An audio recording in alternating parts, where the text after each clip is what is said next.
It's semi-final time here in the IGA Stadium in Montreal.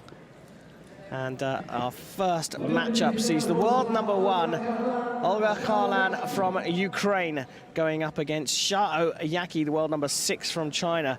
Two right-handers. John, Shao is the world number 7. She is a form fencer. She, as you said earlier on, she's added something to her game in recent times. But this fencer here, Olga Kharlan, she's here to win gold, and I just can't see anyone beating her. She is very, very difficult to beat. You have to come in with the perfect game plan, and you have to execute it every single time. And if you don't do that, you'll get hit. So that's simple, and we'll see. But Bailak, the French coach who's now been in charge in China for some time now, has done a fantastic job of taking this women's squad and really pushing them up the world ranking. Not just Shao, but Qian has really come back into contention, and some of their younger fencers as well are starting to look stronger and stronger. And as a team, they've improved enormously. So I think if Shao, as she did in the last round, came in with a really good tactical game plan, she can certainly put pressure on Kharlan in the first part of the fight, and that's the key. If she gives Kharlan space at the beginning of the fight, she gives her a cushion going into the break, I think it will be tough. She has to keep her under pressure right from the beginning. Well, we are ready to get underway, and John, you have Vikram Valiev to thank for the time he gave you to give that thorough preview of this match. The fencers were smiling on as they were waiting for the referee to come out. Straight off the mark. Well, again, we saw this in the Lembach-Baird fight. Lembach calling for a video review on the very first action, and Shao has called for it as well. This time, though, it was the right call. It was. I think it was a good call by Shao, overturned by the referee, changed his decision correctly into attack on preparation. Fencers get 2 appeals in a match up to 15. If their appeal is upheld, they keep it. If the referee disagrees with them, they lose it. It's a bit like tennis in that respect.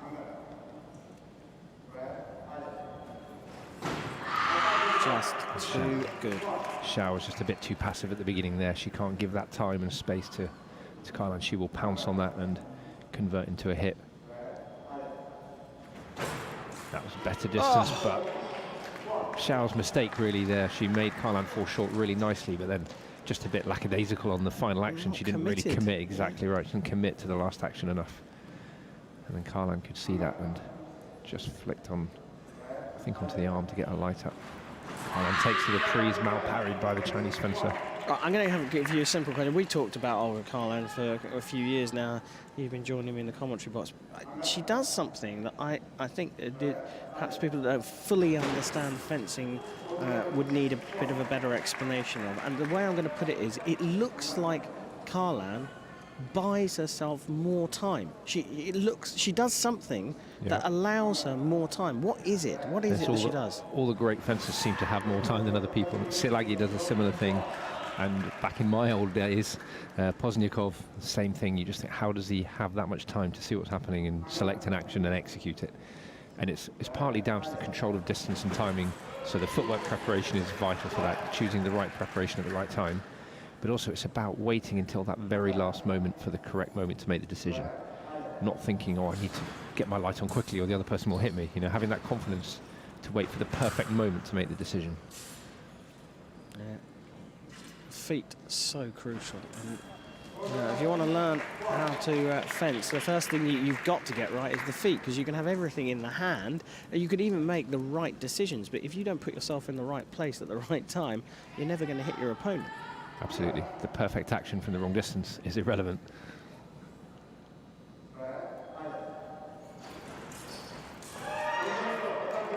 This time referee says attack stop, attack left, good call. Shao was much more ready that time to pounce on that mistake from Kharlan, a rare mistake from the Ukrainian.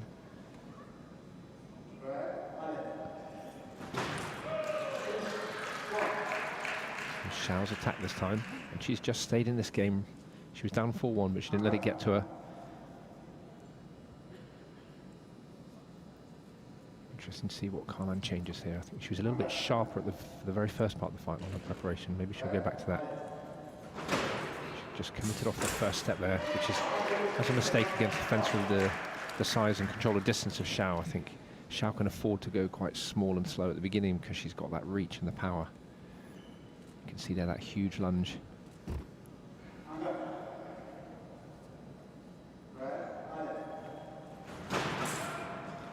Definitely looking for that second intention parry riposte. It took 2 goes to get it, but she did in the end. It did, yeah. Kharlan first was trying to hit the attack on preparation, then she wanted the parry riposte afterwards. Shao didn't go for it, and then when Shao did go for it, Kharlan was ready with the second parry, parry 2, to retake the lead. Parry riposte, lovely. Wonderful hit. Kharlan took the attack really well. Shao saw it early, took a nice parry riposte, but Kharlan with the counter parry. So parry, counter parry, riposte. Beautiful technique from both fencers. It is a, well, I was going to say showboating hit. I mean, she's happy with that. You saw the smile on her face through her mask. But it does look really super special because it's the reaction that comes off the failure of the initial intent. Absolutely, yeah. That wasn't the second intention. That was just a reaction. So she went for the attack. She committed. She wanted to hit her opponent on the flank. But Shao saw that and did a nice parry. And Kharlan's response, you know, absolutely unbelievable reactions and reflexes. And that's partly, you know, motor reflex programming over years and years of lessons in fencing, but also look at the, you know, the eye and the timing, control of the hand. And it looks fast in slow motion. Textbook. There you go. You've had a clearer view, just even slightly slower, but you can see the fist pump. She knows that's hers. She's making sure Vikram Valia, the referee, knows it's hers as well. But like you say, textbook. Someone was asking me yesterday why I think she's so good, and I talked about the whole package. But the other thing is, she doesn't ever. You say textbook. I want to try and explain that a little more. Her parries finish exactly where they should every single time. Absolutely. If you want to write a textbook on how to fence sabre with photographs, you can just photograph Kharlan at any time of any fight in any day, and she'll probably be in the right position technically with her feet in her hand. Yeah. But I suppose the point of sort of emphasising that is it means that she doesn't add any extra movement to her parry. She's not going too far across her body when she goes for the parry for the chest. And that's where you talked about where do fencers of that level find time. You know, that creates time because you're using less time to get to the action. You're not wasting time with extraneous movements. And then you have more time left to you to do the right thing. Lovely compound attack by Kharlan. Shao started strongly in the second half. Took the game to Kharlan in the middle for the first couple of hits.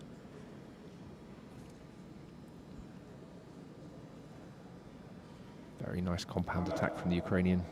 Feinted one way, hit to the other side. And you can see the acceleration as well on the slow motion. This is a bit more of a, it's not a simple attack, but it's a little bit more direct. I think the key there was the way she developed the preparation at the beginning. She was very small and fast. Shao reacted by going back, and then Kharlan accelerated and put her onto the back foot, immediately put her under pressure. Change of preparation by Kharlan. Slow step, lunge fell short, and then Shao riposted. Kharlan tried to do the parry, but Shao managed to get over the top using a height reach over the top of the parry. Mal-parried by the Ukrainian. Attack for Kharlan that time.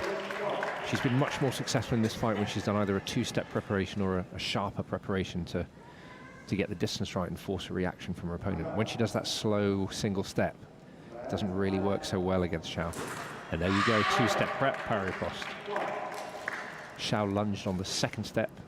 So what's the second step for? To close the distance to make it harder for her opponent to hit, or to make it easier to find the parry? It's a number of things. It closes the distance, so that takes away decision-making time from the opponent. Right. Gives the opponent the feeling they can hit you. You close distance so they feel they can hit you. And it's also harder for them to get around the parry. And there you see she changed to one step, and it was a little bit easier for Shao to angle around the parry from distance. It's not been one-way traffic, though, has it? This second half, Shao has shown that she can play ball with world number one. But the thing is, when Kharlan goes into third gear, and I really think it is only third gear at the moment, it's too much for Shao. She just has a little bit too much of a change of preparation and variety. Shao was fencing brilliantly within her style. Kharlan left the piece there. Shao stopped the match, and fair enough. Opponent put a foot off the piece. And Kharlan acknowledged that and conceded the metre of ground that you must do if you step off the side of the piste. They pulls her arm back. It looked like she had the right of way then, but was she looking for a parry? She's looking for a parry. She just went a little bit too early with the blade. Shao just held up, slowed up her preparation a little bit. Will Kharlan settle down again, try and get another change of rhythm? Yeah. Oh, nice distance from Shao though. A sharper preparation from Kharlan, but Shao was ready that time. Nice action from Shao that time. Here, I think we're going to get a replay here. She steps in, she looks like she's fully committed to the attack and then puts on the brakes. Absolutely, just pulls back at the last second.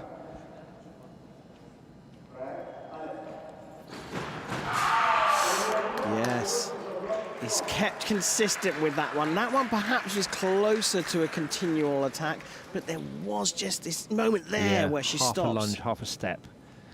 So attack no as though she tried to commit into doing a hitting action, which had failed. And Shao has pulled this right back now. Pressure back on Kharlan. Attack for the right reprise, they're both prepared. Kharlan started first. Shao's looking for the same thing, or is she looking? She's saying that Kharlan looked for a parry.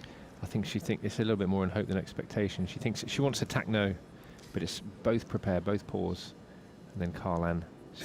Shao goes back at the moment. Kharlan looks for parry, so they both stopped. And but then wasn't she just first. Changing line then, or do you think she was It's looking debatable. for the blade? I don't even think it matters, to be honest, because I think the fact that Shao stopped in the same moment meant they're both prepared and stopped. Yeah. And so it's just on the final action who starts first. The referee has come back, sticks with his decision, and it is going to be 14-13 to Olga Kharlan. Although that score looks like it's 13-13, I'm pretty sure that should be 14. Yeah, the referee's just correcting the scorekeeper.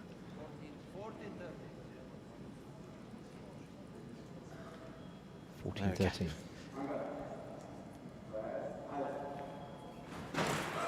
Tap left is 14-all. Two steps again from Kharlan, but she didn't... Yeah, a little bit too passive, I think. She just needs to be sharper and force the reaction a bit more. She's just let this match slip in the end of the second half. Will she be able to keep her nerve? Pressure on for the world number one, Olga Kharlan. Tap right for me. The referee has to go right. and look at the video, though, and, well, John Southfield's called it for the right for Olga Kharlan right there. And the referee is just double-checking. Vikrat Valiev talking to Marius Florea, and a hit is given. Olga Kharlan made that a little bit more tricky than perhaps she needed to, but she is through to the gold medal match here in Montreal. Absolutely. I think she just let that slip a bit when she had a small cushion in the second half. Shao just kept plugging away, kept her head. And she's the most improved fencer, I think, over the last couple of years in the top few in the world. This is... sorry, I'm just going to stop you there for a second. Yeah. You're saying that Shao Yaqi is the most improved fencer across the sort of top 16 fencers in the world at the moment? I don't know about top 16, but if you look where she is in the ranking now, compared to her ability now, technically, tactically, physically, compared to 2 years ago, it's phenomenal. Beilak's done an incredible job with her. Yeah. She's fitter, she's better on her feet, her technique is 10 times better. Tactically, she's far more aware. I think she's so improved and, you know, been a phenomenon and slightly under the radar. Yeah. She's so difficult to deal with. Well, that's why I wanted to clarify it, because yes, I've seen that we get confirmation that Kharlan went through this tricky fight, but it was a fantastic performance from Shao Yaqi.